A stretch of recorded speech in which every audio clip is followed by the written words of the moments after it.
Okay, Matt. Well, we have finally come to the end of the NFL regular season. It seems like just yesterday season was starting, so excited. And here we are, 18 weeks later. Now it's time for the playoffs. And, before we dive in, like the little short you or reel you put together, our predictions once again. I mean, I guess We're we pretty watch good at this sports. stuff. Yeah, we Yeah. watch sports. We're good at predictions. Both of us had exactly right record predictions. 12-5 for your Cowboys and then 11-6 for my Dolphins, although I wish I was wrong. But nonetheless, still came out and yeah, I don't know, maybe we'll see how hot we can stay in the postseason, but we've got a lot to talk about. Heavy football segment here. Lots to talk about with the NFL as well as the CFP, which concluded tonight. But we'll get to that. But yeah, Matt, let's get right into it. Got a lot to talk about, like I said. So, as usual, your Cowboys ending the season on a good note, all around. So, why don't you just dive right in, give us your take on this last game against the Commanders and how the regular season went. Well, I can't just call them the Cowboys. I gotta call them the 2023 NFC East champs. Did I not call it? As I said, 18 weeks ago. It was it was a kind of a roller coaster regular season, I'll be honest. But it ended on a high note, which is the most important thing, which is what you want out of a playoff team going into your first round of games. And I think for Dallas, playing a division opponent in Washington on the road, right? The narrative is Dallas cannot win on the road, but they win 38-10. And yes, we take the opponent into context. Washington was not 100%. They traded two of their pass rushers midseason away, basically sold at the deadline. But you know what? It's still a division game. As you look at, the Eagles, right? Eagles and Giants, anything can happen in a division game. But for Dallas's sake, they controlled their own destiny with what happened the previous week. So all they had to do was win against Washington, and they get the beloved 2 seed in the NFC, which is huge for a team that is undefeated at home this year. Guarantees you at least two home playoff games if you make it that far. But as far as the game, Dallas, they came out, boom. It was a kind of a fast start. The defense gets a stop on fourth down. You kind of know Eric Bieniemy in Washington, they're just going to empty the playbook. They're going to throw all these gadget plays out. But you're able to stop Washington on their first drive, and you go right down the field. Boom, boom, boom. You get a touchdown. You're up 7-0. So I'm thinking, okay, this is great. We're going to put a team away early, fast. We can rest our starters and get that 2 seed, and we'll be on our way to the playoffs. But there was a little bit of a hiccup, in the late first. Brandon Aubrey's lining up for a kick. It gets blocked. It gets returned almost for a touchdown. Washington ends up scoring a touchdown. They end up taking the lead, actually. Dak throws a pass that was deflected and intercepted. So Washington actually took a 10-7 lead. And I'm thinking, honestly, oh my goodness, are they really going to choke again when the opportunity is right in front of them? And no, I was wrong. I thought they were going to choke, honestly, because it was just looking like that. But Dallas answered the bell, and they did it with their superstars on offense. Dak Prescott, he was, he was outstanding. Washington is not a good defensive team at all. I believe they are actually the worst defensive team by the NFL metrics and stats. But he was great. Dak, he was in total command of the offense. He's just locked in right now. I like that he's looking for CD. Mike McCarthy's trying to get him the ball. And CD is a guy who's going to win one-on-one most of the time. So you just look his way and good things happen. And our running back, Tony Pollard, kind of, it wasn't a splashy, 70-yard game, but I liked what I saw out of him too. I mean, there was a drive where he really set the tone for us. Um, he got us the lead back. He was the catalyst on that drive. We go up 14-10, and then from there, kind of settled everyone down. And then Dallas just, as we always do, when you get ahead, the floodgates open for this team. But what I really liked was this team just didn't fold when a typical Cowboys team would. They have everything on the line, losing to an underdog on the road, melting down. They easily could have did that. But this team didn't. They bounced back. They asserted their dominance. And I thought they got a run game going, which was good because I think they're going to need that in the playoffs, albeit against Washington. But I saw signs of life. The offense was there, and even the defense, just getting your confidence back. I mean, the pass rush, it wasn't great, but they had moments late in the game. They kind of started to, attack and eventually get to Sam Howell. And what was really important was the defense got back to taking the ball away. And I think they just need to feel that energy because it's been kind of missing from that defense for, I would say, since the Buffalo game. Even against your team in the Dolphins, we didn't really get a turnover. I don't remember. And then against Detroit, we had a couple, but it was like timely picks. It wasn't like a floodgate where an avalanche comes. That's kind of what Dallas is built on defensively. And if we can kind of feel that going into the playoffs, that's a great sign. So really, all around, nothing really to complain about. They took care of business. That's the most important thing. And we'll get into it with our playoff preview. So I won't get into the Packers matchup. But the one thing I am concerned about is Stephon Gilmore and being healthy. He did get nicked up with the shoulder injury. It sounds like he's going to be okay, which is good. But that's going to be a huge, huge piece for us to have. If we can get him back fully healthy, we did what we had to do. We got the 2 seed. We got out of there healthy, and we found the rhythm. So I'm all for it. I think this is a trap game. They answered the bell. And now, like you said, it was 18 weeks, a long marathon. But now, it's the home stretch now. It's a new season. It's the sprint. So next week, it's go time. But this team is peaking at the right time. So I'm excited, man. I'm excited for this team. And this is the year, baby. This is the year. I can feel it. I can feel it. You don't want me to get too excited because then I'm going to be demoralized at the end, but I'm starting to feel that typical Cowboy hype, man. I've been waiting before I was born for this moment. So I'm feeling it right now. I'm feeling it. All right. Okay. Well, that was pretty quick. Um, Yeah, I mean, I'm not going to break down a game. I just wanted to see them get a rhythm, take care of business. They handled their adversity, which was good. Hey, that's all you want. I mean, just be rolling and they're hitting their stride right in time. And I couldn't be happier. The only thing I was worried about was Stephon Gilmore, but sounds like he's going to be okay. So if that's the case, we're right where we're supposed to be, as Mike McCarthy said. okay. Well, that's good.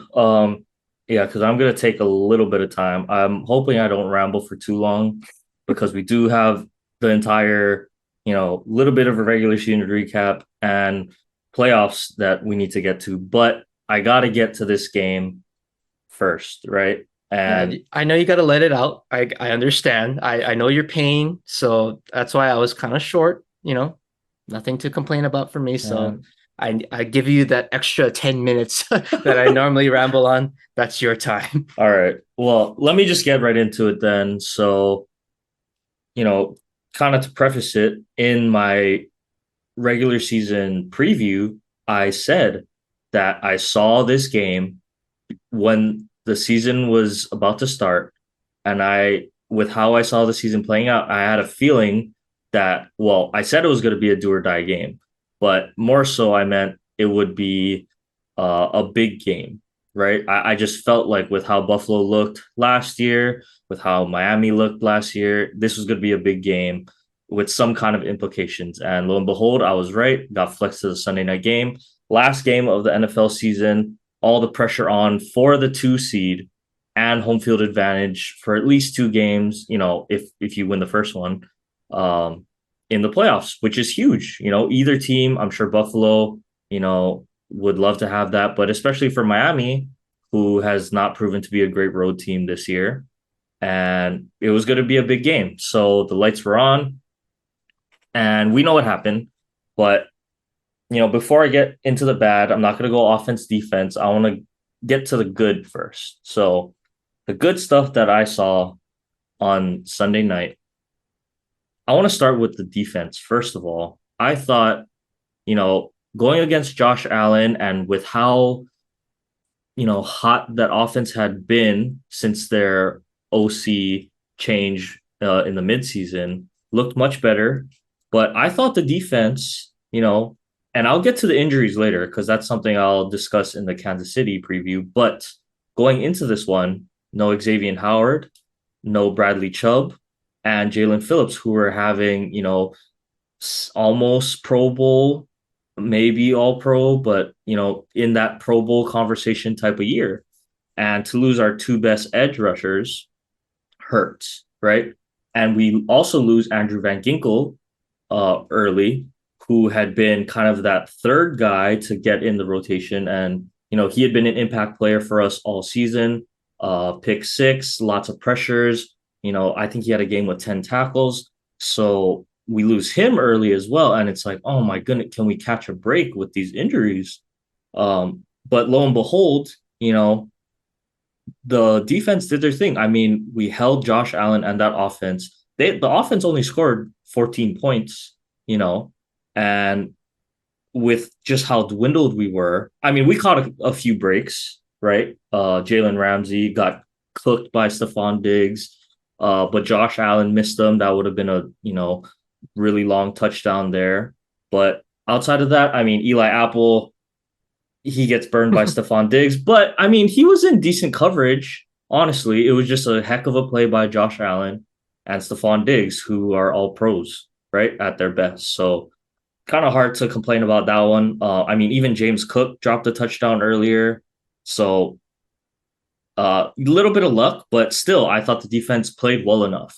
So the first 2 guys I really want to highlight are 2 last standing healthy starting defensive linemen in Christian Wilkins and Zach Sealer. I thought, they don't always, it's not like they're wreaking havoc on every single play, but you can feel kind of their presence when it matters. Zach Sealer, he's kind of the under the radar guy, but, he has close to double digit sacks this year, off of a new contract. He's been a consistent force for our defensive line. And then Christian Wilkins, in a contract year, looking for a pretty big bag. He comes up with a huge play himself, right? Beating a one-on-one, not only sacking Josh Allen, but stripping him and recovering a fumble, while the Bills are driving to completely stifle their momentum. I thought that was a huge play. And as well as I got to give credit, I thought Vic Fangio, for the most part, dialed up the pressure at the right time, called a good game for the most part. I would say almost the entire game. He got lucky at one point, I will say. He did. At the end of the first half. He did, and I'll get to that. But for the most part, dialed up the 2 pressures that caused the other 2 interceptions in the end zone from Josh Allen. So I thought defense gave us a chance, right? They gave us a chance and kept us in the game, in a must-win game, right? I mean, we're in the playoffs, yes, but for the implications that, we're at stake for the playoffs, I thought the defense, I got to tip my cap to them, especially being shorthanded. Jerome Baker, like you said, bailing out, I felt like a questionable defensive play call. He stops the Bills on the 1-yard line right before the half, right, before they're about to score a touchdown. And that would have been huge because the Bills got the ball to start the second half. So you would hate to give that turnaround, right? But he comes up, lays the wood, and, stops the Bills right there Game of inches, right? We always talk about. So got to tip my cap to that. And the last one on the defense, at the end of the game, the tush push, which has been pretty much unstoppable with an athletic quarterback. And, he's not Jalen Hurts, but Josh Allen, you're going to expect one of the, actually, no, I'm going to say he is the most like athletic or the best physical specimen the NFL has at the quarterback position, right? We've seen it time and time again. And just athletically, what he can do as a runner for the Dolphins to stop him on fourth and half a yard, 4th and 1, to give the offense one more chance. I thought, that was a heck of a play because I thought the game was already over at that point, right? He just needs one I know you were yard. texting me as like, oh, it's over. Like, no, it's I not. This I mean, he's short.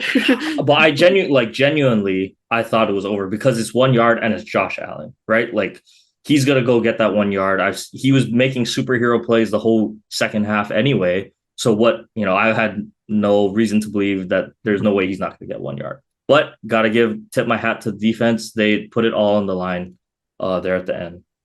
And so that's the good. Now I have to get to the bad. Okay, let me And get the my bad, popcorn ready. yeah, the bad is just not what you want to see in the last game.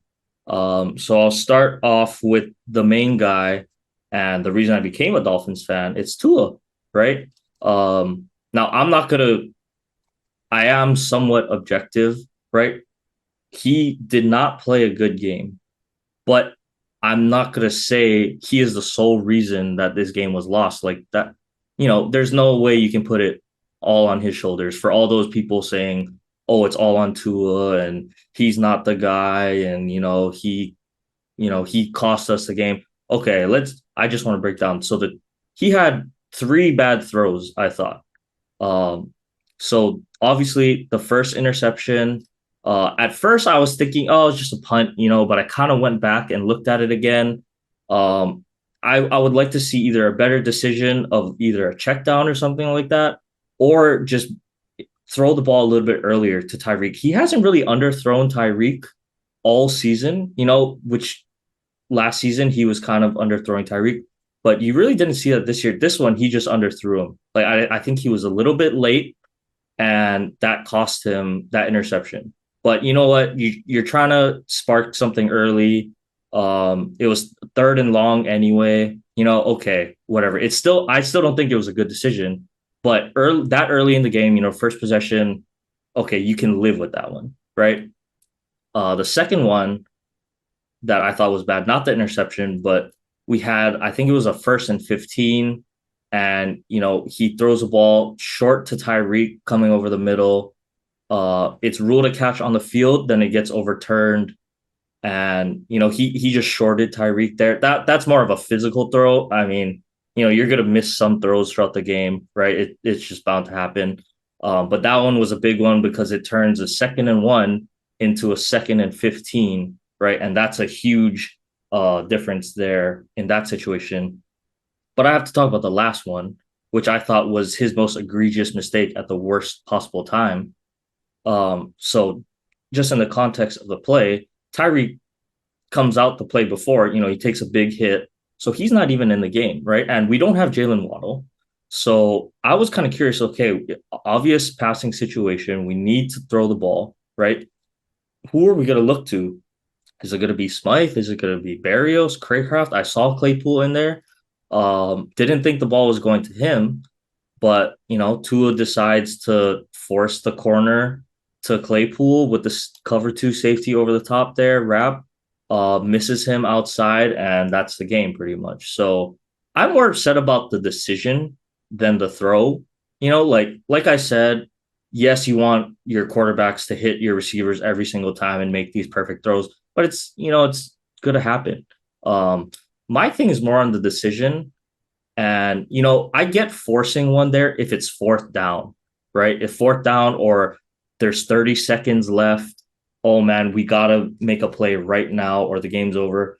But, we still had some time. There was like a minute plus left. It's only 2nd down.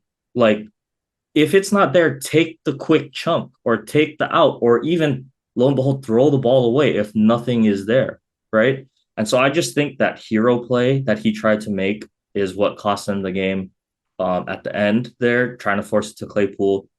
And that we just can't have, right? Like just knowing the situation, it's not desperation heave time yet, right? And I think just he needs to know that moving forward. I hope we get that addressed. You know, yes, it's 2 minute, but hey, minute plus, second down, take a check down or, throw it away. Live to play the next down. The game is not over if we don't get this first down yet, right? And I thought, but outside of those three, like people are harping on him.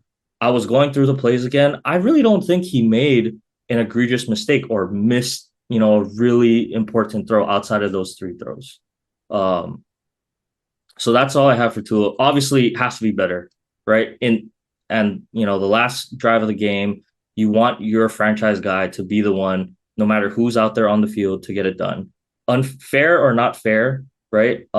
That's just what we expect out of quarterbacks, especially the ones we discuss as being elite or potentially elite, right? We expect them to get the job done when the game is on the line. And, he hasn't done it against the good teams, I'll say this year. He's had some, good drives, like the Dallas game, for example, right? Led them down the field. But it just wasn't that last drive. So it doesn't get all the hype, I would say. But it's not like he can't do it, which is, I think, the most frustrating thing, because he can do it, but just hasn't done it on the biggest stages, which is the most frustrating part about all that. So outside of Tua, I thought, really the Dolphins just couldn't capitalize on the turnovers and the mistakes that Buffalo was making, right? Every time we'd get a stop, we couldn't capitalize. And I couldn't quite understand because we were running the ball so effectively in the first half. And it's one thing, to go away from the run. But I just thought it was, abandoned a little bit too soon early in that second half. And the quick 3-and-outs, I thought, just killed our defense, who were on the field for these extended drives against the Buffalo offense and couldn't really, get a chance to catch their breath. And so I just would like to see, I don't know if that's Mike McDaniel between him and Tua, but just the run game just stopped in the second half and it stopped being effective as well. So I think that's something to focus on, in this next game. We're really going to need to run the ball, keep the ball out of Patrick Mahomes' hands. But play calling, I just thought we needed to execute a little bit better just overall, right? And so not only that, but the penalties. I mean, we had, just bad penalties at bad times. Alec Ingold, had a pretty out of character, unnecessary roughness that was after the incompletion to Tyreek. That 2nd and 15 turned into 2nd and 30. Like, yeah, that's not going to happen. And like I was going through the possessions that we had in the second half, and it's really like Braxton Berrios doesn't get far enough on his curl route. He stopped short. 4th and 1, we have to punt. Then we have the big penalty on the next possession. And then I thought, which was a crucial one before the last drive of the game, was we had the ball, about 6-7 minutes left in the game. And, the Bills blitz. Tua picks it up, right? He sees it, throws it hot to Tyreek, and the ball hits Tyreek right in his hands, and he drops it. Like on 3rd and 7, we need to have those plays out of our best guys, right? Especially Tyreek Hill, who I think has gotten a little bit of slack because of the numbers he puts up. But now I'm starting to think, in some of these big games, he's having some pretty crucial drops, right? You go back to, I believe it was the Philly game where the ball hits him right over. Okay, sorry, got cut off there. Thank you, Hiko. Anyway, let me get back into what I was saying. So I think I ended with the Baltimore game, talking about Tyreek. So as I was saying, just unfortunate that we're having some of these big drops from Tyreek. Um, dropped a touchdown last week against Baltimore, and then the pass that the third down, which I thought was a critical drop, because we have we're forced to punt on that end of the field and rely on the defense one more time. So, and sorry, and one more drop that I thought was also pretty brutal. We got bailed out on from a holding call on their corner, but I mean, really hits Tyreek right in his two hands. And yes, he's not the same Tyreek of old, but he's still the fastest player in the league, for my money, with the ball in his hands, right? And so, even injured, he hasn't been right ever since he got rolled up on several weeks ago. But even injured, he catches that thing in stride. I think he runs, even if he doesn't take it all the way for a touchdown, he gets more than just the PI call, right? So it's just unfortunate. You want to see your big time players make the big time plays in the moments that count, right? And so can't let Tyreek off the hook there. One thing, like I said, Vic Fangio, I thought called a really good game, except for the end of the first half, which I could not Uh, fathom. you could have I lost the. I Oh, was you did lose the game, but yeah. I mean, I was screaming. I was like, "What are we doing?" Um, so talking about the end of the first half, it's 3rd and 10, but I think they're at the 20. They're at the 20-yard line, and we're going prevent in the end zone with I believe it was 20 seconds there's like left. 15 to 20 seconds. Yeah. So there were there was 15 seconds left, right? It's not like it's the last play of the half. And I just couldn't fathom what we're doing, because by playing prevent, we're essentially guaranteeing they get 2 plays, right? And we're giving the sidelines, like, we're not even protecting the sidelines in prevent. I was so confused by the call, and it didn't make any sense. The camera panned to Tua. Tua's confused. He doesn't know what's going on. I didn't. I'm like, what kind of? It literally made zero sense to go It did. prevent in that situation. Like I I think said, Buffalo was shocked too, yeah, honestly, because I think they audible like they were like, I "Oh, would think what the heck? so. They're in I would do prevent. the Let's just exact check. same. Let's I just would dump it down." exactly, and lo and behold, they go pick up a first down and stop the clock with 11 seconds left, and so that gives maybe 2 plays, or at least one more play into the end zone and get a chance to kick the field goal, right? And I was just baffled. I'm like, what are we doing? But luckily, we get bailed out again by first half Josh Allen choosing, to throw the ball short of the end zone, and our guys come up, shout out Jerome Baker, who I mentioned, comes up, makes the play. But I mean, really bailed out there by the Bills. And to me, that's just inexcusable. And for to happen from Vic Fangio, I could not understand how that happened. Um, and so yeah, that was the big one. And last one, special teams, right? Uh, we can't. I mean, special teams has been hurting us more of recent, but man, to let up a 90 plus yard punt return for a touchdown in a game where, we had really stopped Buffalo on offense up until that point, you kind of felt the momentum shift. And I did too, because it was just one of those games where, Buffalo was giving us all the chances, Josh Allen with the turnovers, and they don't score and they fumble, and we let them right back in the game, just like that, right? Because we couldn't capitalize on offense. That I thought was just the backbreaker. That kind of, to me, felt like, oh, here we go. Like, now we're gonna lose. um, just can't be having that, like, in a one score game, to let them run it back. Like, we just have to execute better on special teams, point blank, right? Because so many times, and in the playoffs, oftentimes it's a special teams, thing or a turnover, something when two offenses or two defenses are playing their butts off. Sometimes that's the kind of thing to shift the needle in a certain direction. And so special teams can't have it, can't have those mistakes happening. And I think I'm done, Matt. But I will just, I'll wait till we talk about the Chiefs. But it's so weird because everyone's acting like the season's over.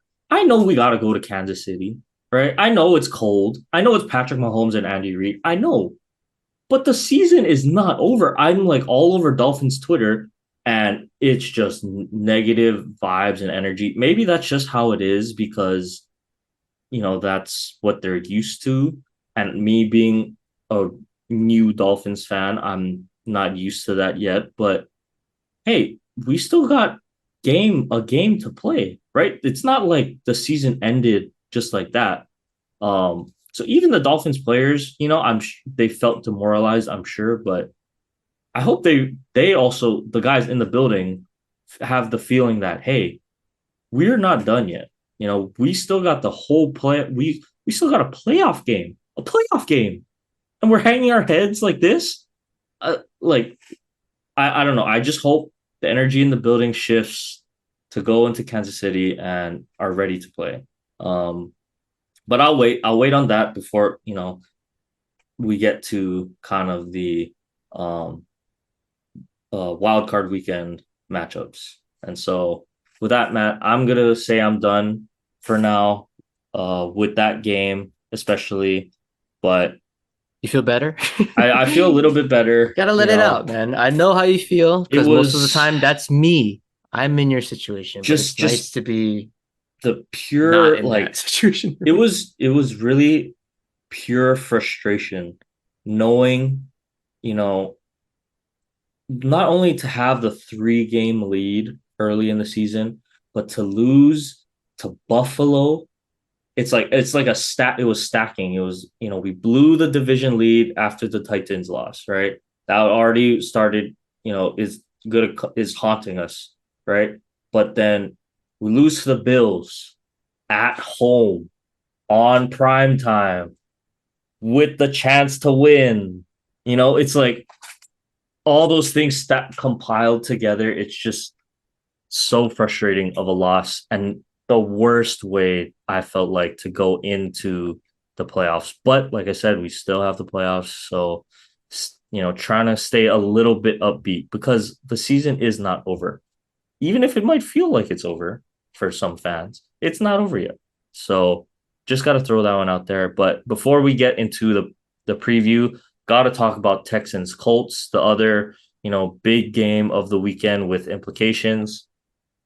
And man, were we wrong about CJ Stroud, I think, going into this one because I don't think either of us saw the type of season he would have in Houston, leading his team to the playoffs as a rookie, doing so in the way that he did, the numbers he put up, and he has that it factor, I think, Matt. Because in a similar game, season is on the line, essentially a playoff game for both teams, right? Mm-hmm. Houston and Indy, it was a win or go home game. You're in Indianapolis on the road. And for him to make those, really two special plays, man, that to me was just that's kind of that those plays where it really excites you as a fan base because it's like, oh, now you have the feeling that, yeah, he's a rookie, but hey, we give CJ Stroud a chance to win the game. You have the feeling that it's going to get done. And that's a huge feeling to have for any team, any franchise to have that guy. But really, Matt, I think we want to talk about kind of more of the ending of that game. CJ Stroud, heck of a game, but the Colts had the chance, man. Had a chance to come back and spoil CJ Stroud's rookie year.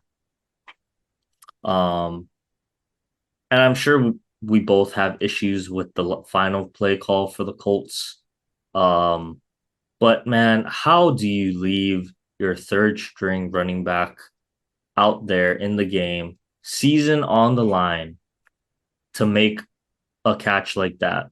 Um, Granted, it was not a very good throw by Gardner Minshew for the route No, that it was was run. not. Not a good throw.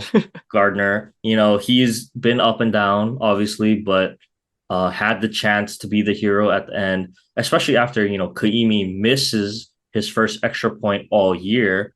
And I was thinking, oh God, please don't let that be the reason they You lose were this thinking the game. same thing I was. I was I like, was he's like, going to be the reason I they was like, oh, lost. Kaimi. And he hadn't missed an extra point all year, by the way. That was his first missed extra point all year.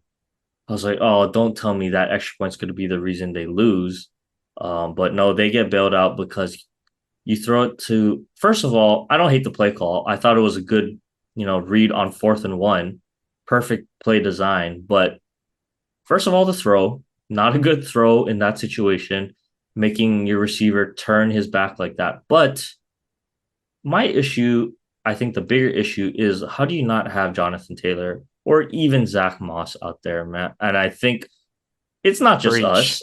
Everyone, that was thinking the same thing, whether you're a Colts fan or not, just someone watching the game. Jonathan Taylor was having an absolute monster day on the ground. I mean, really, the reason they came back in that game was because he became the old Jonathan Taylor. And, Zach Moss had a good year. People, don't really realize, but when Jonathan Taylor was out, Zach Moss was having a great year. He was one of the league leaders in rushing. So, I could see, okay, JT is absolutely gas. Put Moss in there, let him make a play for the team that he was helping carry for a majority of the year as well. You throw it to a third string running back who had what I think they said 6 receptions 6 catches the entire year the going into the entire game. year. Like, I just don't understand how that can happen. I don't know whose fault that is. Is that the positions coach? Is that Steichen? Oh, that's got to be Steichen. He's calling plays, so he has full control over the offense. But yeah, like everyone else was feeling, how do you not have the ball go to one of your marquee guys with the season on the line? And he would have got the first down too. That's the worst part. He would have got the first down if he probably catches the ball, even though it was behind him. Uh, man, I'm just sick for Colts fans, honestly, because I thought, you know, they were always hanging around the playoff race all year. Um, and for a season to end like that, even after you lose Anthony Richardson, by the way, um, to have your season ending like that, it's kind of just worst case scenario, right? Because now you just missed the playoffs and now you're in that middle of the pack with the draft. And I don't know. I'd just be demoralized if I was a Colts fan, but extremely ecstatic if I'm a Houston Texans fan, because I think they have definitely locked down their quarterback of the future in CJ Stroud. And just wait till they get more weapons, honestly. I mean, Nico Collins balling out.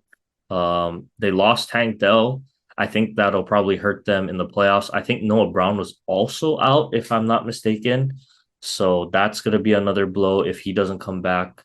Because really, Indy did a pretty good job shutting down the run game, I thought. Um, you know, Damian Pierce, is it? Oh no, was he Singletary now. Singletary? Devin Singletary, who's the lead back.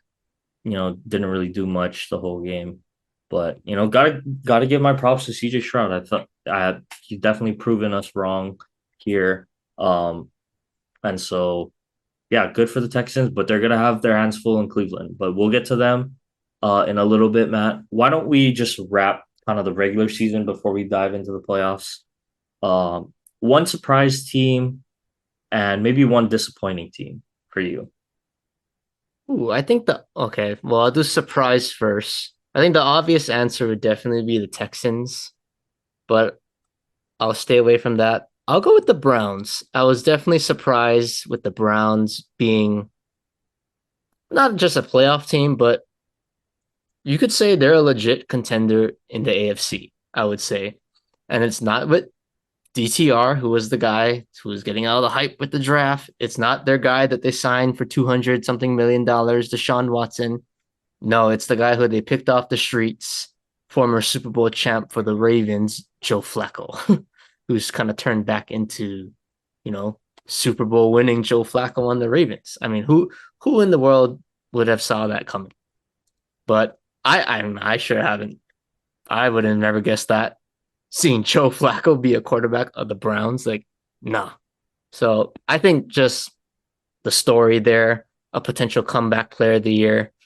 I think Cleveland, definitely a surprise team for me. And the most disappointing team, it brings me so much joy to say this one.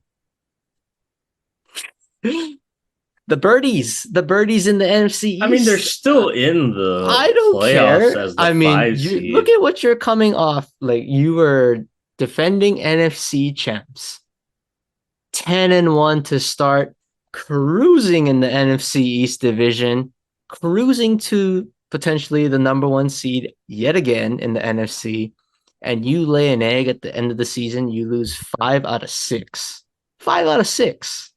That's that's not championship football. That's not how you go into the playoffs as a defending NFC champion. I'm sorry. You could say Miami, Jacksonville. I understand that. But with where the Eagles were, to fall that hard, there is no other answer for me. It's the Eagles. They choked. They choked the division. They choked the one seed. And I'm gonna be shocked, honestly, if they beat Baker Mayfield at this point. Because they just look like a hot mess right now. That's a good one. I think, yeah, we can both agree Texans is the obvious number one surprising team. I mean, going from the second pick, one to making the playoffs next year, yeah, that's obviously the biggest surprise. So staying away from them, the obvious answer. And it's even hard for me to give it to this team as well. But I'm gonna go with the Pittsburgh Steelers, making the playoffs. I mean, I can't be surprised because we love Mike Tomlin on this show. We always give him his flowers. And we know he's never going to go under 500. But still, for them, to have the quarterback play that they did with how the offense looked this year, for them to figure it out as usual and not only finish over 500, but to make the playoffs as a wild card team, uh, starting three quarterbacks in the Just same season. Just like gotta, the I mean, Browns. yeah, that's true, but I just gotta tip my cap to the Steelers. Thought they were my other surprise team. I didn't think they would make the playoffs this year, honestly. With how good that AFC North is. I mean, three out of the four teams. Granted, Joe Burrow went down, but three out of the four teams making it to the playoffs. Got to tip my cap to them. It was close between them and the Bucks, honestly, but I just thought just a little bit more surprising with them. And disappointing team, I had a bunch to pick from, like I was going through, honestly. Uh, I mean, you could point at the Chargers. You could point at, I thought the with how the Patriots looked, right? I wasn't really Um, surprised of it, to be honest. Like their roster is just not competitive. that's true, Chargers, but definitely, I could see the yeah, Chargers. like I wanted to give it to the Chargers. But to me, it's got to be Jacksonville. Like the Yeah, Jags to not make the playoffs. Um, and they were 8-3. They are 8-3, and you finish 9-8 and lose out on the playoffs. Um, the surprise to me is just how they looked to end last season. Coming back, what was it, the biggest comeback to beat the Chargers in NFL playoff history? Uh, and then to start off so strong to lose, your five out of your last six games and not make the playoffs when, you have the chance to, all you have to do is win and get in, playing the Titans. Ryan Tannehill's back in the game, right? Uh, I don't know. Trevor Lawrence did not look impressive to me. I'm not gonna. It's hard for me to harp on him because I don't know how healthy he was, right? But to me, if you're gonna be healthy enough to go out there, you know, you have to shoulder some of the blame, obviously. And just in that game, I thought he had made a couple throws, but with just missing open throws and making bad reads. Um, yeah, it was an ugly one for sure. So the Jags, man, so much potential. I thought they would run away with the South this year, I think we but both did. yep. Um, but that's football, right? That's why you got to play the games because they pretty much collapsed. I don't know why they went away from ETN so much towards kind of that middle end of the year. But he wasn't effective. But yeah, my disappointing team is the Jags on this year. For not making the playoffs. So, with that being said, it is playoff time. We're wrapping up the regular season. It's playoff time, Matt. Got a loaded weekend ahead of us. Lots of football, good games. I think really intriguing, interesting matchups here. Um, why don't we go in? Let's go in order of how the games are going to be played out. So, first game is this Saturday, and that is the Cleveland Browns traveling to Houston to take on the Houston Texans. So let's get into this one, Matt. First, started off simple. Who's winning this game?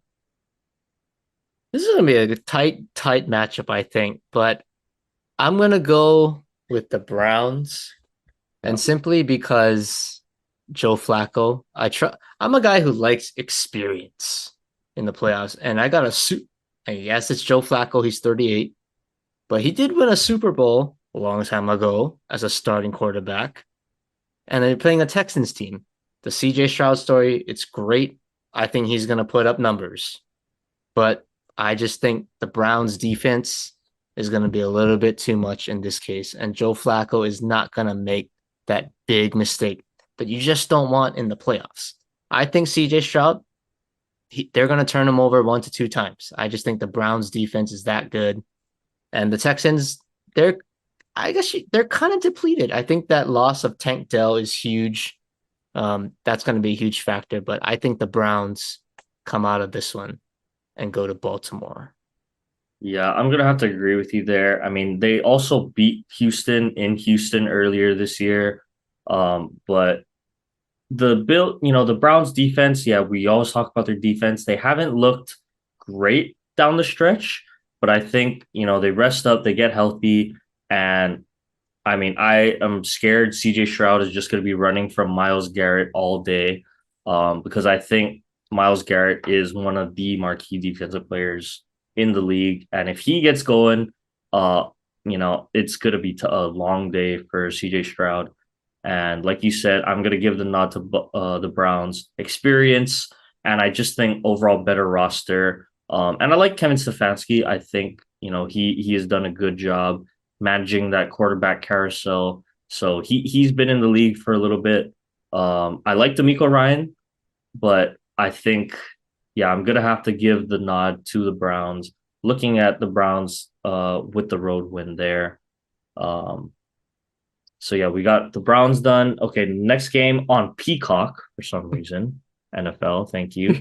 It's We your have team. my team, the Miami Dolphins, traveling to the Kansas City Chiefs in Arrowhead.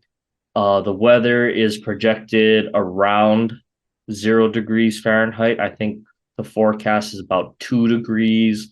It's gonna be windy. Uh, Not a great, you know, forecast for these Miami Dolphins, but nonetheless, Matt, give us your take on this game. Ooh, this is a great matchup on paper. I think the NFL was happy in terms of this result just for their ratings, the story, the Tyreek Hills going back to KC. But we gotta shout out the NFL script maybe later, but just a little suspicious with how these first round games are.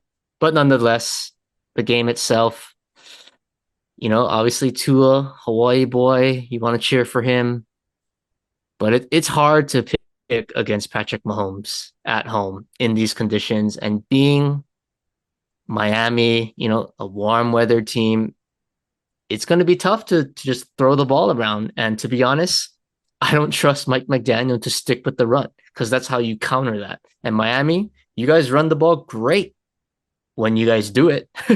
But I feel like McDaniel gets away from it. He's going to put Tua in tough situations, I think. He's going to do too much to me.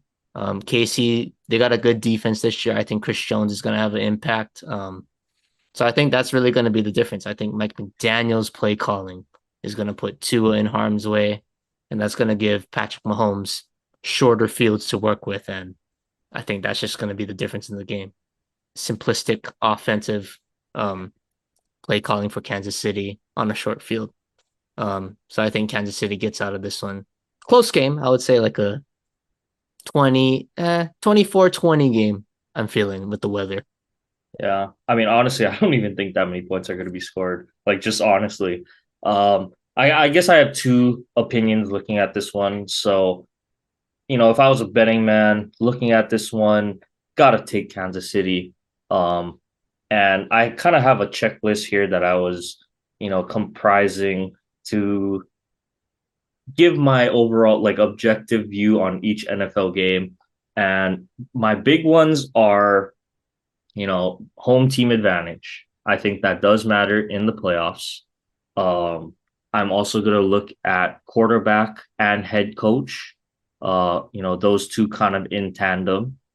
Uh, the second and injuries, and so I think all those things kind of matter. So I mean, that's just some of the big ones on this checklist that I have here. And Kansas City, I think, checks more of the boxes because Miami is hurt and we are hurt bad. Um, you know, Javon Holland finally coming back from injury. Xavier Howard, we're hoping he plays. Jalen Waddle and Raheem Mostert didn't play last week against the Bills. Hoping they play. Obviously, I mean, Jalen Waddle, 1,000 yards again. Raheem Mostert leading the league in rushing touchdowns. Yeah, those are two guys we're going to, hope to have to compete against Kansas City. Like I said earlier, no Jalen Phillips, no Bradley Chubb. Now, no Jerome Baker, our middle linebacker. He's out for the rest of the season. No Andrew Van Ginkel. He is out for this game. We lose our fourth string edge rusher. He's out for the rest of the playoffs, torn pec. So, I mean, even if it was a fair fight, it's going to be a tough battle.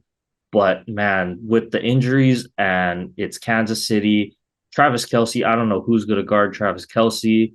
Um, Unfortunately, I think that it's leaning towards Kansas City. I would have them winning. I think it's going to be a weird, ugly game, Matt. Like I'm thinking like one of those like 16-13 games. Like we're gonna see a lot of field goals, a lot of punts, just because of the weather and you know both these defenses kind of have overtaken down the stretch the prowess of their offenses. So I'm gonna look at it. It's gonna be a weird defensive battle. But since this is my team, I'm gonna go into a little bit of a breakdown. I'm sure you're gonna do the same for your Cowboys. So I do think this game is winnable. It's not, gonna Oh, be definitely, completely out of definitely. hand. It's the playoffs. Game is winnable. Like you said, the biggest key is I think it's gonna be turnovers. So who's gonna commit less turnovers and who is gonna not give the other team a chance or more chances than they should. So if we can, like you said, establish the run, we play turnover free football, picks, fumbles, whatever that may be, control clock, keep Patrick Mahomes on the sidelines there. And I think communication on the defensive end, because you're in Kansas City, it's going to be loud. You know, we've been getting burnt a lot on defense, especially in that Ravens game. Guys wide open. That's not you know, that just doesn't happen because it's a physical thing. That's all mental, right? That's all lack of communication, passing guys off. We need to be on the same page defensively. Um, and we need to keep Patrick Mahomes as much as we can inside of the pocket, right? Like if he's gonna kill us from the pocket with the receivers that he has, okay, well, gotta tip your cap, right? But the thing I don't want is we over rush on the outside, give him either a chance to step up or a chance to, get around our guys, break contain, and then he does Mahomes things. That's the last thing I want to see. Just stay disciplined. I think that's the game plan to beat Patrick Mahomes. But weirdly enough, it's going to be about stopping the run first because I think with Isaiah Pacheco, they've kind of leaned more towards this run first style of offense.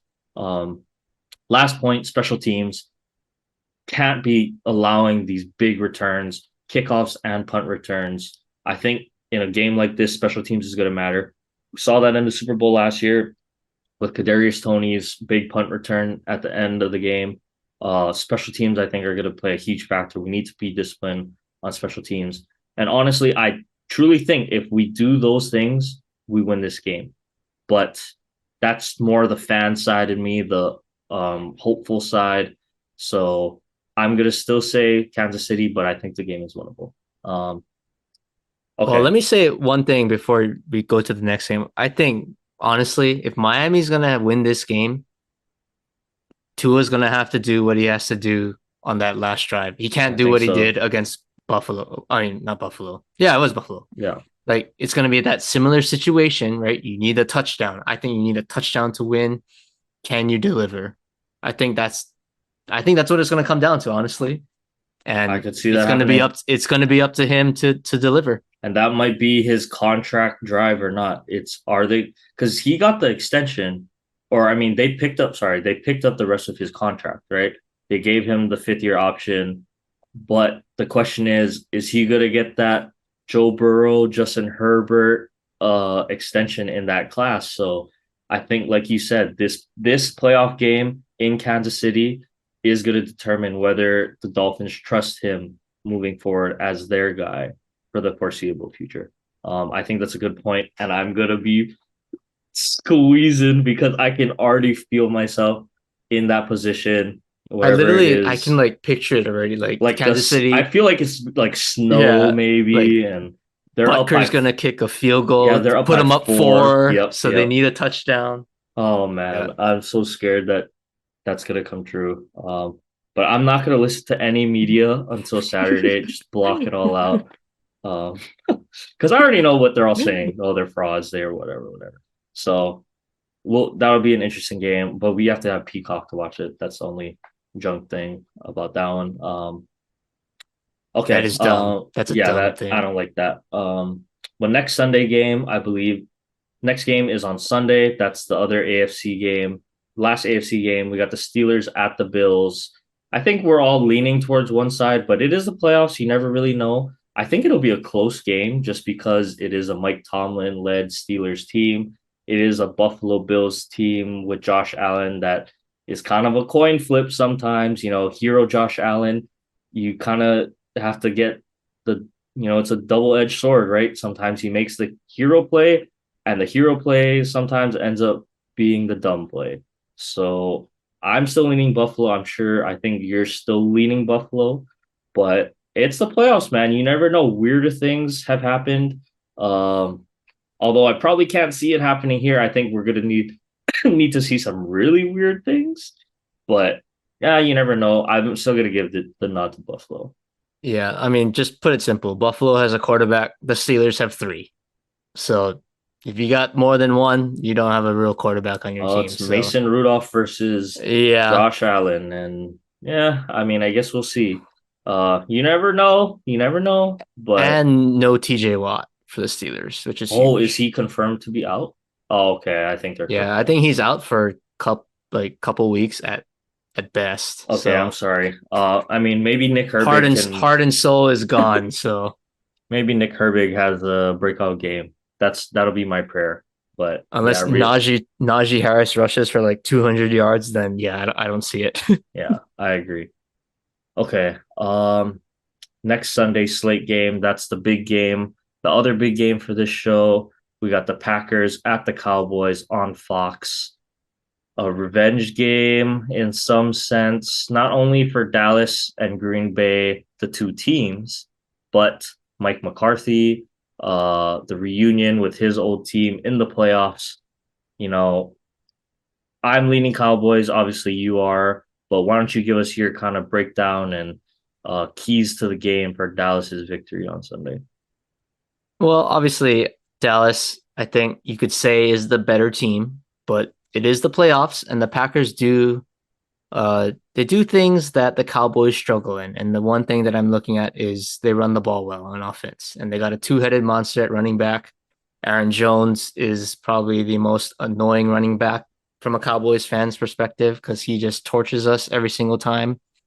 And you got AJ Dillon. I think AJ Dillon is coming back, so that's going to be a handful. I think if we can stop them, you make Jordan Love beat you. If that's the case, hey, whatever. The Packers found another gem at quarterback, and we're going to have to suffer for another 10 years.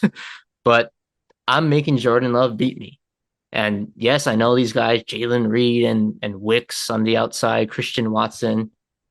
They gotta beat me. They gotta beat Deron Bland. They gotta beat Gilly 1-on-1. And if that's the case, you tip your hat to them. But I am not letting Aaron Jones run for 150 yards. AJ Dillon adding another 50 yards. Two touchdowns. Like that's just a recipe for disaster. So the good thing is Dallas. They got Jonathan Hankins back. He was out for a few weeks. He came back against Washington, so he's healthy. I think he was just getting his feet wet a little bit. So I like that piece there. And I also like the fact that Damone Clark showed me something against Washington. He is one of the worst linebackers by Pro Football Focus's standpoint, but he was flying around albeit against Washington. But just to see a linebacker make plays for a Dallas team that has no Leighton Vander Esch, that's going to be huge. So those two guys I'm looking, you guys got to be the X factors and save us. But, I truly think this is Dallas at home, right? Let's not overthink this. We're the better team. You come out and you play your game, you're going to beat the Packers. You should beat them. I think Dak, he's just built different this year. There's just something about him. Like, I just get this aura. Like, he has like that Mamba mentality. He was doing his post game interview with Aaron Andrews. She was asking him, "Oh, why aren't you wearing your NFC East hat?" And he said, "I want something bigger." Before everybody, put your hats on. Dak was, enjoying the moment, but this is the first year I really noticed, like, oh, like, yeah, I like that. I like that because it sends a message to your team that don't just be satisfied for division wins and whatnot. Like, you're the Dallas Cowboys. You expect to win Super Bowls every year. We've come up short for 28 years now. This team is poised. They're ready to make a run. CeeDee Lamb is that wide receiver one. Tony Pollard got his confidence back against Washington. And Mike McCarthy, for the most part, he's been in his bag as a play caller. Now, the one thing, I'll be honest, that is going to worry me is I feel like this game is going to be a one possession game, like a 31-24 kind of game for Dallas. But Dallas is going to have the ball at the end of the game. And what is Dallas going to do? Are they going to run the clock out? Are they going to try to go for the kill?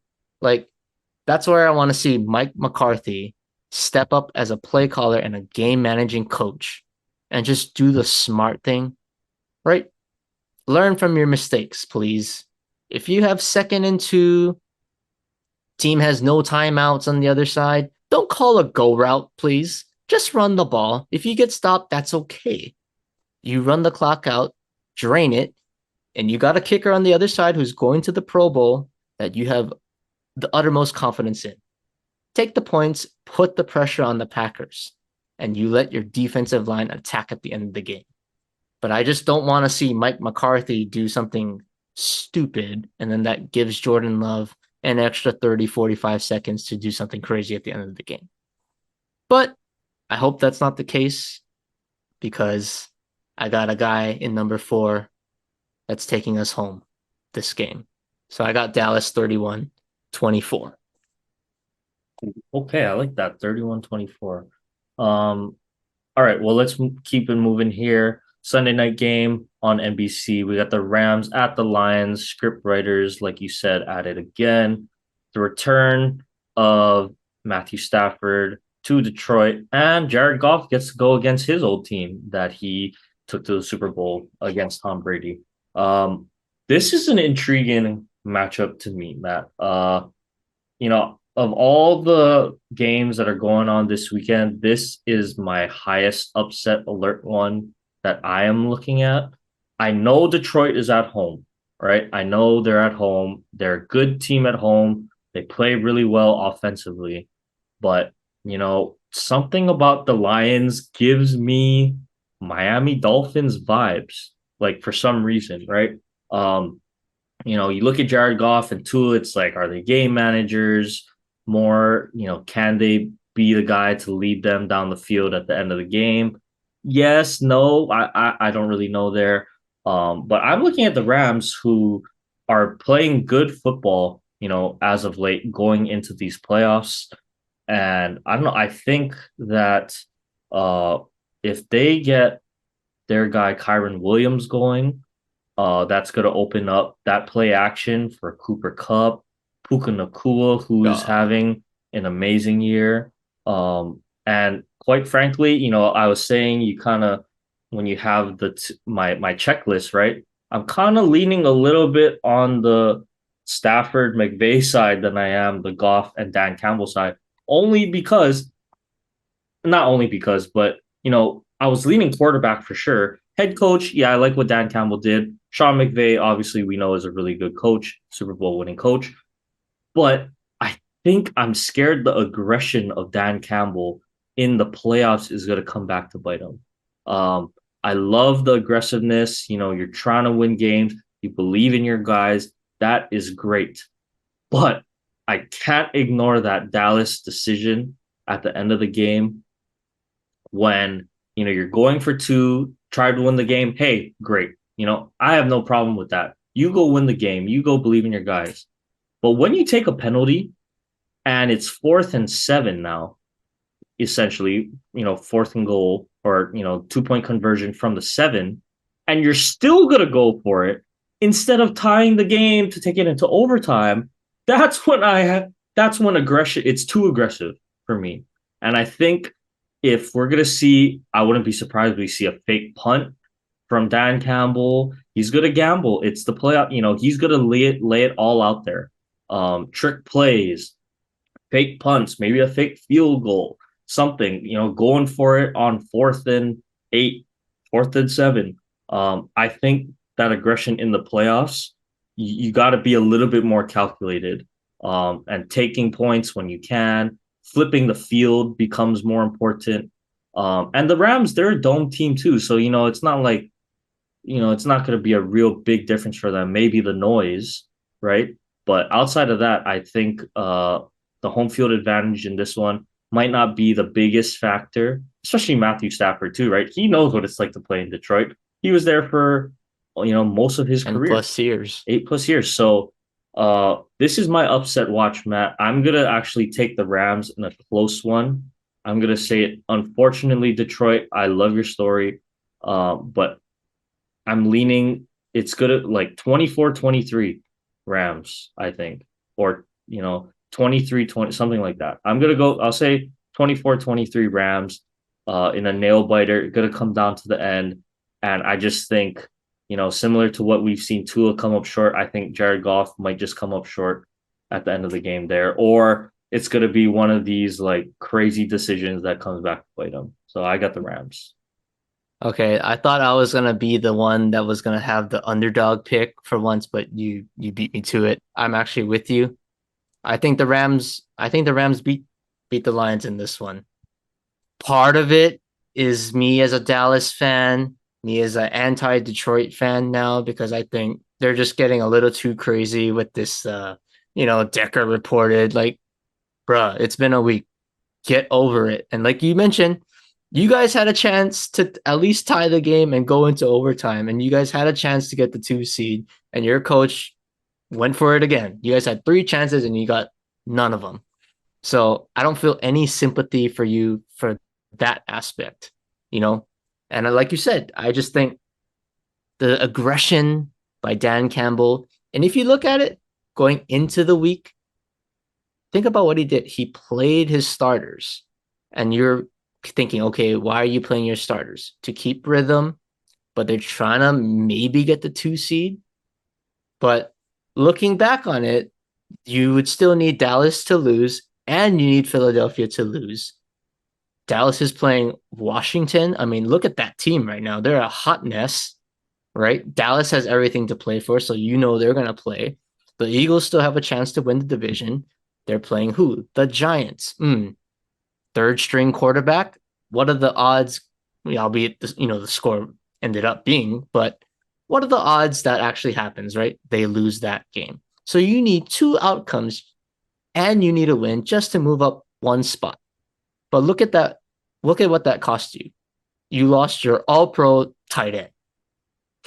He's out. He's done. I don't even think he's going to play in the playoffs. Mm-hmm. And I think that is such a huge loss for that team because now, as a defender in coverage, where is Amon-Ra St. Brown? I'm gonna find him, and that's it. Live or die with the rest. And then my linebackers crash the box. You don't have to worry about Goff running, right? It's all Monty, it's all Gibbs. But I just think, like what you said, Dan Campbell's aggression to just go, go, go, everything pedal to the metal, 100%. That he might have lost the game with that decision just to play because you lost Sam Laporta, who's such a huge part of your offense. And look at what the Rams are. They clinched a playoff spot early. They basically had a bye week against the San Fran 49ers. Puka Nacua played to get his record, but as soon as he got it, Sean McVay said, get him out of there. Stafford didn't play. Kupp didn't play, but they're banged up. Aaron Donald banged up. So for them to get rest, healthy, Kyron Williams, a guy who's workhorse this year, no touches this week. So he's coming in fresh. So I just like the rest going into the playoffs for the Rams. And then like you mentioned, the Dan Campbell decisions, man, it's kind of starting to come back to bite Detroit 2 weeks in a row. So I just think, that's a huge, huge loss for them. And I bottom line, I trust Matthew Stafford more than Jared Goff. So I think the Rams win by a solid touchdown. I'm going to say 27-20. Okay. All right. Sounds good. Yeah, I was surprised. I didn't know if you were going to go with the upset there, but that helps Dallas. Yeah. Because the Rams would then go to the Niners and then we get the winner of Philly and Tampa Bay if that plays out, obviously, according to schedule. Script. So, yeah, going to that last game, Monday Night Football, Eagles at the Bucks, Matt. Eagles limping into the playoffs. Bucks, winning the NFC South in not surprising fashion. 3 teams were kind of in it towards the end there. Bucks get the tiebreaker over the Saints to win the division, clinch the 4 seed. I don't know, Matt. If it was any team but the Bucks, honestly, in the NFC, I would have them beating the Eagles. And as bad as the Eagles have looked, and I mean bad, especially this last one against the Giants, I just can't pick against the Eagles here. The Bucks, they've had, their ups and downs for sure this season. And just not knowing which team I'm going to get is kind of the part that scares me. I think the biggest advantage for the Bucks is if Baker is on, they have a chance to win because that Eagles secondary has been getting absolutely torched as of late. The defense has looked terrible. To put on that performance in a must-win, not must-win, but you're playing for something against the Giants, who have kind of been, more or less of a laughing stock in the NFC East from their season last year. Just a terrible momentum ride for the Eagles, limping into the playoffs at 11-5 after they were 10-1. So if it was any team but the Bucks, man, I would give it to them. But I'm sorry, Baker. I don't know. It's just too much of a coin flip for me. I don't have the consistency. We might get good Baker. We might not get good Baker. And we've seen Baker be absolutely amazing this year, but we've also seen some not as great performances, right? And it's the playoffs, so maybe the Eagles, they have a winning pedigree. Maybe they finally lock in, focus up, do what they need to do, and they come out there. If Jalen Hurts' finger doesn't bother him too much, I think I still like the Eagles. I think it's a close one. I'm gonna go with. I think this one's a little bit higher scoring. I would say 31-24. I think I got the Eagles over the Bucks, but I'm not super confident in that either. But my gut is leaning more towards the Eagles. Okay, okay. I mean, I agree. This is a pretty toss up one, but with how the Eagles have looked, you lose five out of your last six, and not to mention the injuries are kind of piling up. I mean, you just touched on it. Jalen hurts his finger, his throwing hand. So that's already a huge thing. He's already been dealing with a knee injury. AJ Brown, I don't know the status of it. I haven't read enough of it, but he went down. I don't know how severe that injury is, but if he's out, just forget it. You're not winning without him. Devontae Smith is nicked up.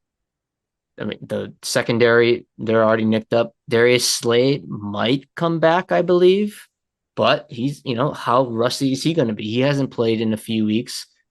So the injuries are piling up. And I just think Tampa Bay, yes, it wasn't a pretty showing against Carolina, but they did win, I believe. I think they won five out of their last six or something like that to win the division. So I still have a team that's kind of riding high into the playoffs, good momentum, versus a team that had everything to play for, everything in front of them. They were the one seed at one point, controlling their own destiny, and they stunk it up. And like you said, they're going to turn on the switch, but they had about 6 weeks to turn on the switch, and they didn't. All of those games meant something at that point, and they didn't answer the bell. And Tampa Bay is at home. They have a pedigree of winning. I mean, a lot of the guys that won with Brady, they're still there. I mean, you got Rashad White there in the backfield now. You still got Mike Evans, Chris Godwin, two solid guys on the outside. And you got a pretty decent, I would say, defense. So I think Tampa Bay comes out of this one. And like you said, Baker Mayfield, he's going to be the key at the end of the day. It's going to be Baker versus Jalen, the Oklahoma boys going at it. But I think Baker, with the way that his season has gone, I think he shows out in this one. We'll get good Baker in this situation against a torchable Eagles defense. So I think the Bucks win, I'll say 28-24. Okay. I like that. I honestly, I hope we get good Baker because that offense, when it's clicking, yeah, it's fun to watch. And I'm all for upsets, especially in the playoffs. So we'll see how that goes. But yeah, we'll wrap on that, I think. It was a long NFL segment. We still got a couple more things to talk about here. So why don't we close the bowl or unless I don't know, do you want to talk about Super Bowl predictions or do you want to wait on that? Yeah, let's do a Super Bowl Can I do a prediction quick one? Okay. before any games Okay, start. that's a good idea. Okay. Yeah. So I'm thinking about this and man, it's tough on the NFC. The AFC, I think I'm just gonna give it to Baltimore.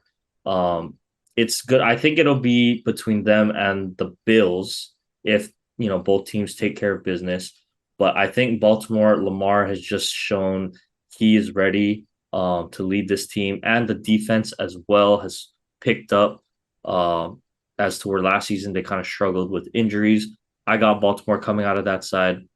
But man, the NFC, it is tough for me to decide. It's I'm picking between the Niners and the Cowboys. Um, but man, it's just so hard for me to pick against the Niners when they're healthy. Like if they stay healthy, I think it'll be a good game between those two. But I can't pick against the Niners when fully healthy. And I think the Cowboys have this is the best Cowboys team we've had in a long time. Like honestly.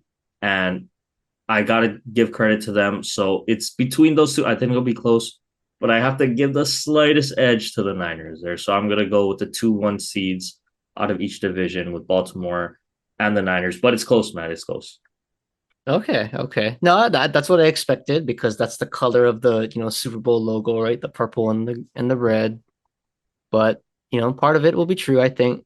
I think in the AFC, I agree. I think Baltimore is just they've been the most consistent team throughout the season, especially towards the latter half of the season.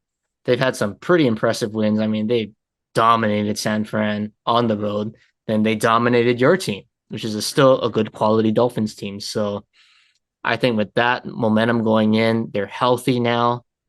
Um, the path is there. And I think Lamar is playing at an extremely high level, probably going to win MVP. I'll keep it simple there. Baltimore in the AFC. NFC, unbiasedly saying Cowboys. I'm going to pick the Cowboys to come out of the NFC. Here's why. Here's why. I'll give a little, prophecy of how I see the playoffs playing out. I have a vision that San Fran loses in the divisional round. Wow.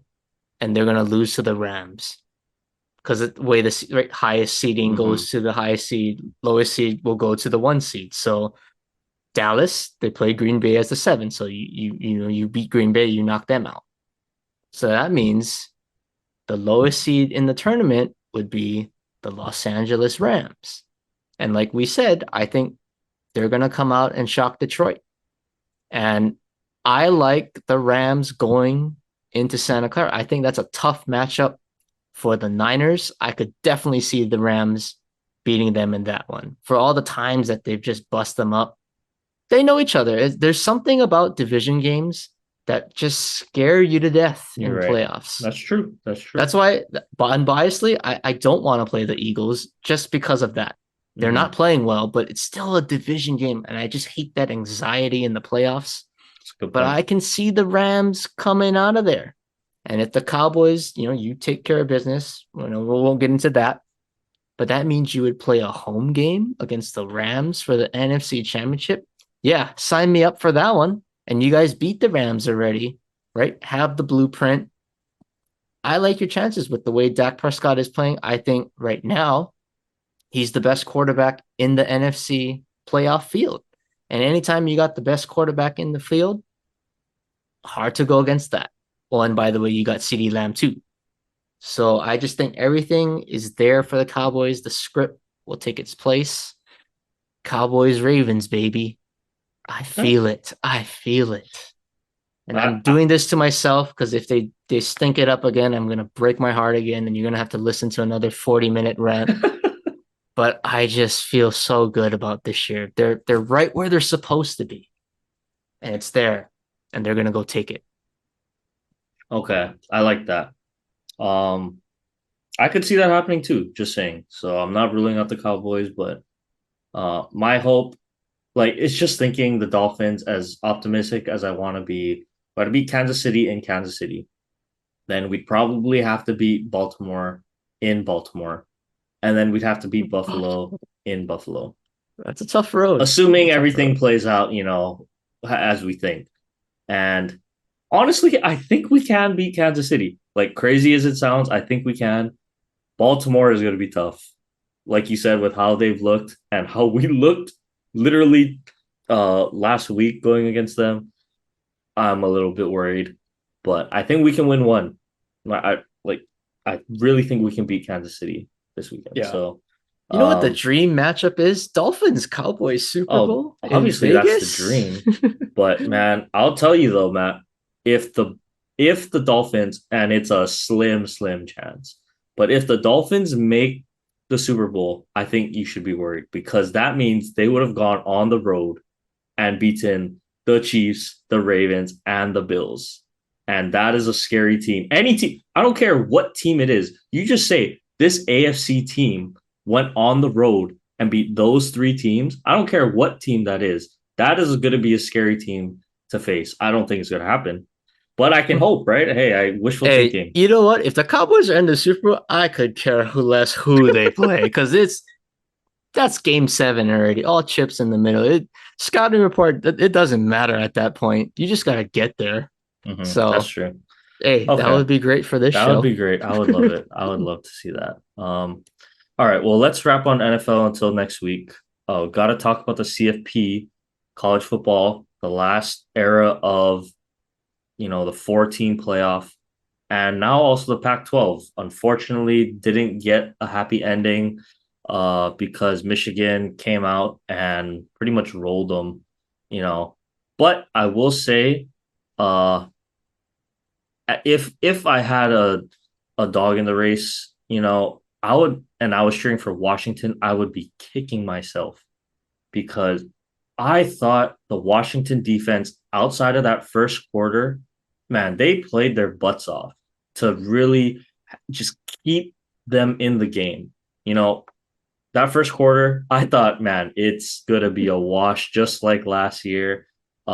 I think Michigan had close to 200 yards rushing in the first quarter. Two big ones by was it Donovan Edwards, I believe. Donovan Uh, Edwards had two, and then Corum had a long run too. Corum had a long. I just was like, yeah, it's cooked. They can't stop the run. That's what we always talk about, right? Yep. Number one thing, stop the run. They couldn't do it. Okay, well, Michael Penix, sorry, you don't even get a chance because they're just gonna run the ball the whole game. You didn't even get the ball.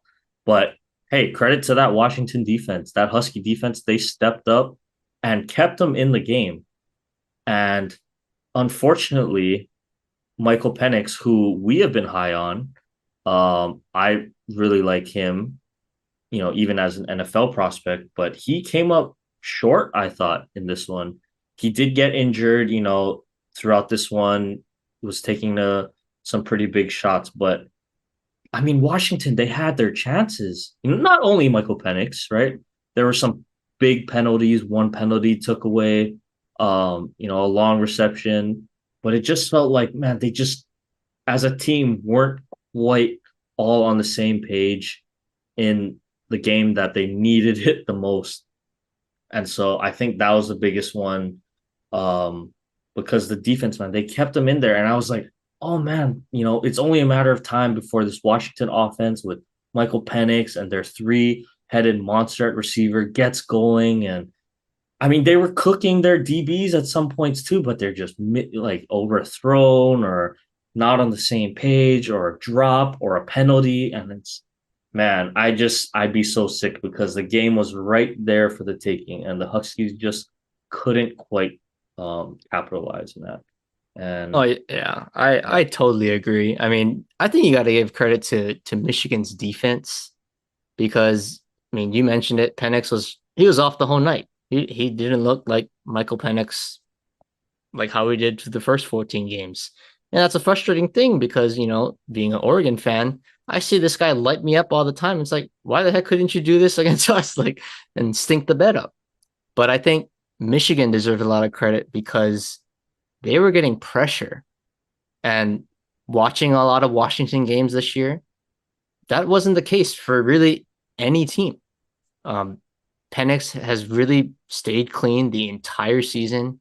And I think that's allowed him to stay really on script. And I was talking to Blaze about this too, like we were messaging. But I think Michael Penix, I mean, yes, it was a championship game, tough matchup. But there was some flaws in his game that I kind of noticed. I was like, ooh, I never saw this before because he just wasn't put in that situation. Was I don't think he's as good as people think he is when the play isn't on script. Like there's got like Caleb Williams, even to some degree, Bo Nix, right? When the plays and you got to scramble and you got to make a throw on the run or something like that, like that's what makes those guys special. And that's what you got to do to me in the NFL. When there's those off script plays, you got to just be able to improvise and be the dude. But I just didn't see enough of that, I thought, today. And with the pressure from Michigan, everything was off script. The timing of the routes, the blitz pickups, everything was off. So I thought that was something that I noticed where it was like, can Penix handle this off script stuff? Because the NFL is it's going to be playing a ton of Michigan guys every single day. for the rest of your life as long as you play in the NFL. So I just thought that was something that I noticed that I never really saw in Michael Penix before. So that's something that I think scouts should take note of. I don't think, it's going to hurt his draft stock or anything, but something to keep an eye out. But like you mentioned, Washington, they hurt themselves, man. They really did. When you have penalties that negate big plays, that's the things that just breaks your back. And that one, I know you brought it up, but there was a penalty where Washington, I think they were still down 7 at the time. They get a big completion to Ondunze to go to like the Michigan 30, right on the brink of scoring at least a field goal, potentially tying it up, holding. I just think those penalties, you just can't have that in a championship game, especially for a team that was struggling all night long. Um, but onto the defensive side, that first quarter was hard to watch, man. Like we always talk about this with UH especially, but it's like you just gotta stop the run, and it's Michigan too. Like they are built up front. It's Blake Corum or bust, basically. And nothing against JJ McCarthy. He's a great winning quarterback, but he's not like I would say like a Michael Penix or a Caleb Williams, Bo Nix kind of guy where it's like, this guy's just gonna drop back and beat you from the pocket. Right? He's more of a game manager, from my understanding of watching him play. Make him beat you. Don't let Blake Corum run 40 yards a touch and let Donovan Edwards get 30 yards a carry every time he touches the ball. Like that was just hard to watch, but give them credit. They did fix that, going into the second quarter. So the defense, yeah, tough start, gave him a chance at the end, but yeah, the Washington offense, man. Oh, you guys put up all these big numbers, but when you guys needed it the most, just you had that rough day picking up the blitz coverage. So I think that was the story of the game. Michigan's defense just out schemed Washington on the offensive side. So hey, I guess it was Michigan versus everybody. The Harbaugh story is complete. Congrats to Michigan. Well deserved. Shout out. Yeah, Jim Harbaugh, like you said, get to the state of the 808 for the Hawaii tie in that game. But yeah, gotta shout out to Harbaugh, who maybe we'll see in the NFL next year. Who knows? Lots of rumors floating out there. I guess we'll have to see where he ends up. But yeah, congrats to Michigan. And let's get on to the 12 team CFP, huh? We'll Yes. see how that plays out. Yes. All right. Let's moving on. UH basketball, Matt, Diamond Head Classic recap. We were at the game cheering for not UH because our alma mater, the Portland Pilots, were playing. Don't know how many Portland games I'm gonna catch if that's how they're gonna look all season, because it was not a pretty game to watch. Felt weird being an opposing team's fan in the Stan Sheriff Center. Kind of liked it, but would have liked it more if Portland was good. Anyway, why don't you give us your kind of breakdown of the season, the Diamond Head recap, and the past few games that have been starting conference play. I mean, it feels like it's been a while since we touched on UH basketball since we were both out. We had the short pods the past couple of weeks. But let's remind people that when we last touched on UH basketball, they're entering the Diamond Head Classic. We talked with Hunter. We had the breakdown, the predictions. So UH ends up beating Portland, but then they go on to lose the next 2 games in the tournament to finish 4th. And then you start conference play. And then they have a tough loss at home against Fullerton, a game they definitely should have won. I mean, and then you go on the road this past week, they get a split, but it was a really ugly split, you could say. So I'm looking at the last few games. They lost 2 games in the tournament, Diamond Head, and then they go 2 out of 3 losses to start conference play. So that's what, 4? What is that? 4 out of 5 now you lose. That's not a good sign. And I think the common thing that I noticed with these losses is every game was close. Every game was close at the late stages of the game. And it just seems like they don't close. They don't know how to close games out. And that's a bad sign to have, especially already in conference play. Um, I don't like to rip on Javon McClanahan. I mean, sometimes he deserves it. But, when you cannot make free throws, and I'm talking about the Fullerton game, the dude got fouled, had a chance to, send it to overtime or extend the game, and he missed those free throws. I mean, it's been a common theme, not just him, but really the whole team.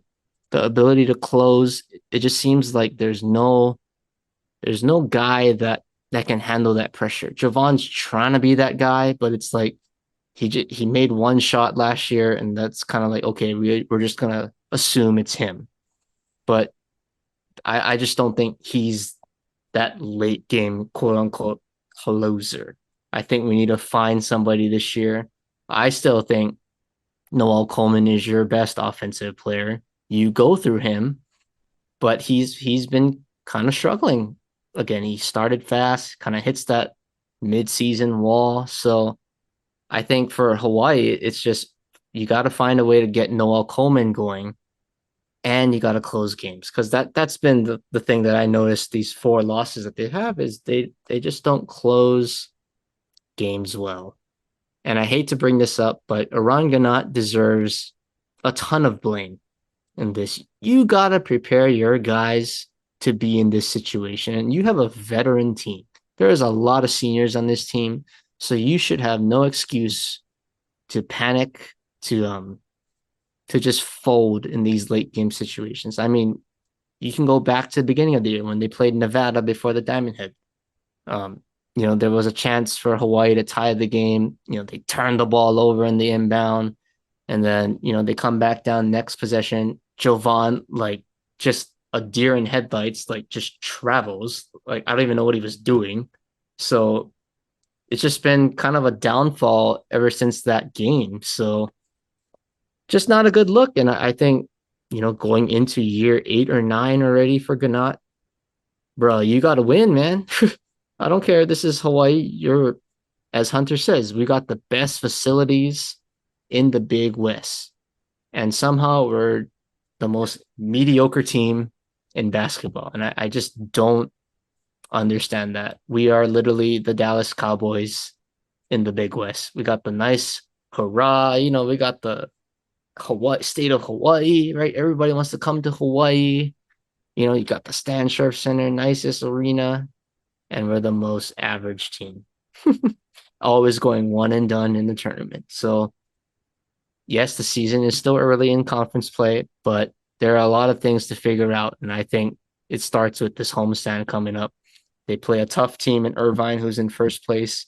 And again, a tough team in Riverside. So there's a potential they could lose both those games, honestly. And if it's a close game, I would honestly bet on them losing, because they haven't shown me anything to this point. So kind of a downside for UH basketball, but there's things that need to fix, and need to fix fast. All right. I'm gonna skip the NBA map because we still got a lot more NBA season left to go, and this pod is going kind of long. So why don't we wrap on some MLB stuff? Yankees still a little bit quiet, but I know there's some rumors floating out there. Why don't you address some of those? Well, I've been hearing, Blake Snell has had some interest. I was on the record saying I don't want him, but at some point, I guess I'm getting desperate, because your team keeps signing everyone, so it's like we just need something. And Blake Snell is still a Cy Young winner, so hypothetically, the Yankees could get the two Cy Young winners from the past season in their starting rotation. And I think for the right price, you can go after Snell. I really do.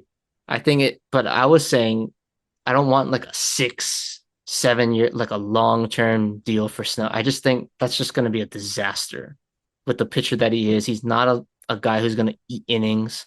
Quality guy, but he's just not a longevity guy, I feel like, with the way he pitches. So if it's like a 2, 3 year deal, you kind of load up on the average annual money.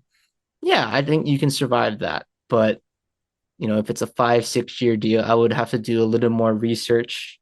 Um, I still think the best option out there, Corbin Burns. If you can get him, you know, I would take him from the Brewers in a heartbeat.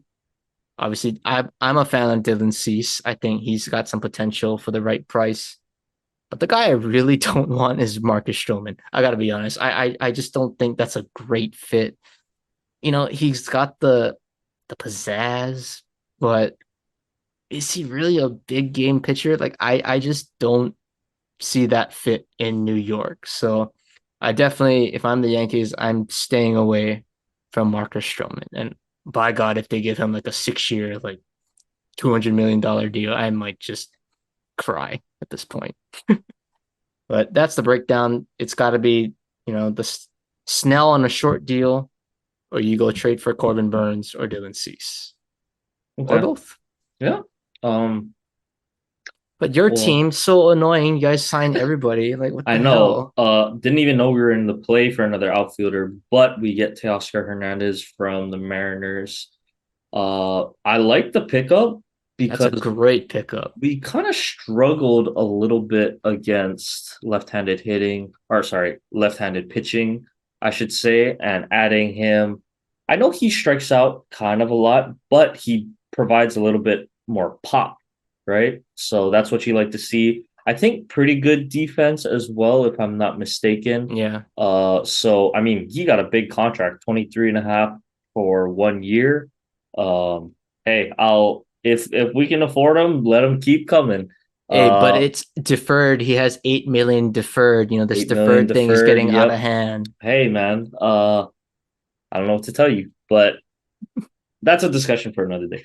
But yeah, I mean, I'm excited because now we really have a interesting platoon going in the outfield.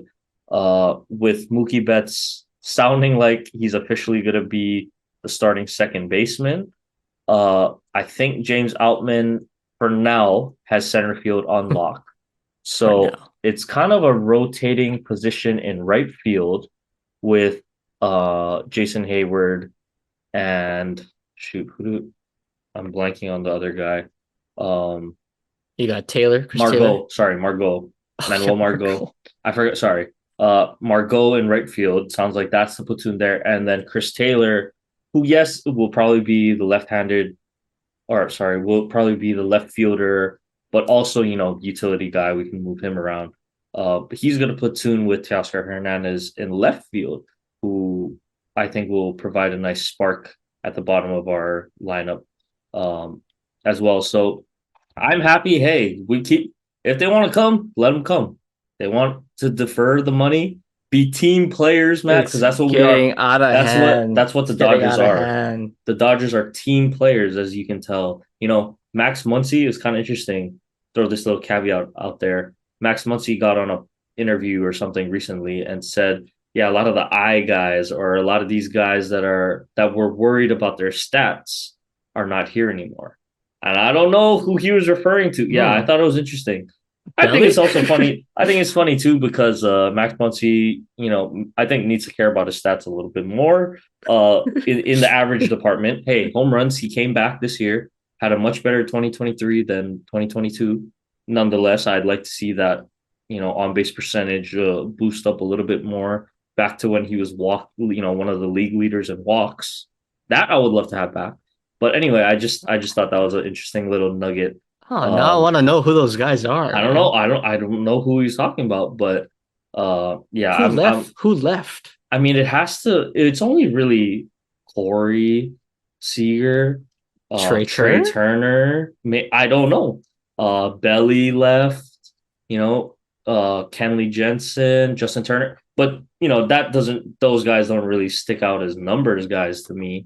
I'm kind of curious, but yeah, you can go find that clip after and maybe you can do some digging uh in your free time to find out for the show. But anyway, yeah, Dodgers just more good. I'm just hoping it all pans out to a good regular season. Okay. Lastly, let's wrap it because we went kind of long.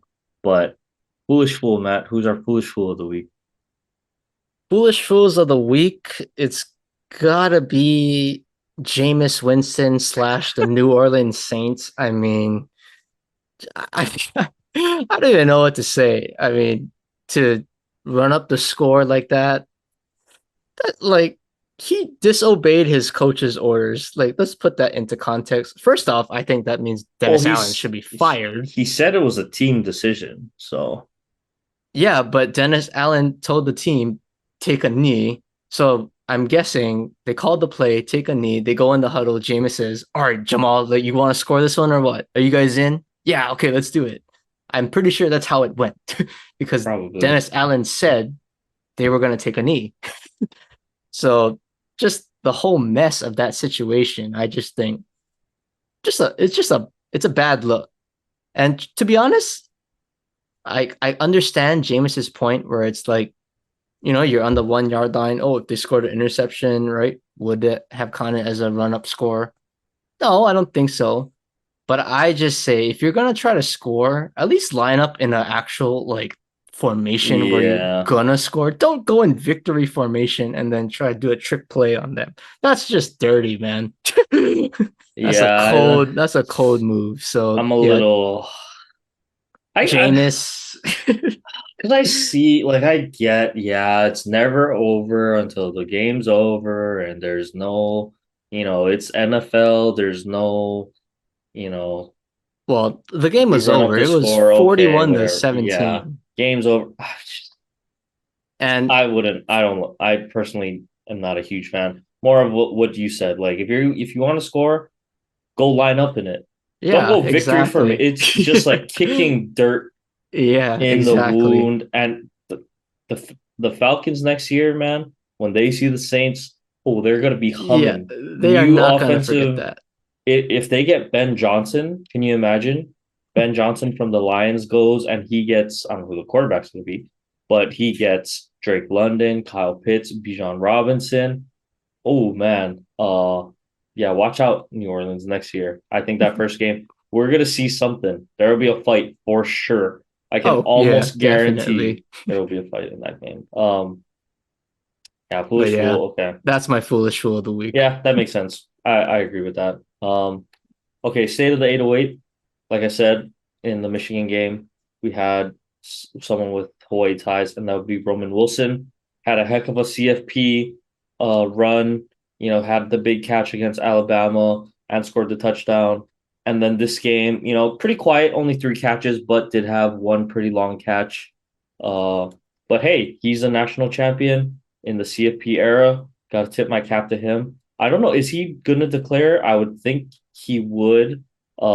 He is I their think he's best gone. receiver. Yeah, I don't know how high he's gonna go, but I would sounds like he's more of a mid round talent with some upside. I would love to see him in the slot somewhere. Um, I think he'd be a good fit for a lot of NFL teams. So shout out to Roman Wilson. And the name we need to keep an eye on, Talia Tagovailoa entered True. his name into the transfer portal. We don't know where yet, but it would be interesting to see where he ends up. Uh, I don't know where he's gonna go. I would imagine he stays somewhere on the East Coast, I would think. But you never know with NIL nowadays, right? So that'll be a name to look out for. Where's Talia gonna play his final year in college football? But other than that, we went pretty long, Matt. So why don't you wrap us up here? Sports fact of the day. All right, we are recording on January 8th, and in honor of the college football playoff, we'll go back to a fact about the playoff. In 2018, um, Alabama, number 4 in the country, they beat Georgia on a walk-off touchdown by Tua Tagovailoa to Devontae Smith. That's kind of you could say, the birth of Tua Tagovailoa, that game that put him on the map. So that's our sports fact of the day. You're a quarterback, Tua. Okay, yeah, that's a good one to end on. Big NFL weekend. I'm sure we'll have a lot to discuss next week. hoping for the best results for both of our teams, Matt. Please. I think I need to pray a little bit harder than you for my team, but nonetheless, good vibes for both of our teams. But as usual, yeah, everyone that's in the islands, stay safe, stay dry. Um, and everyone have a good week, and we'll see you guys next week.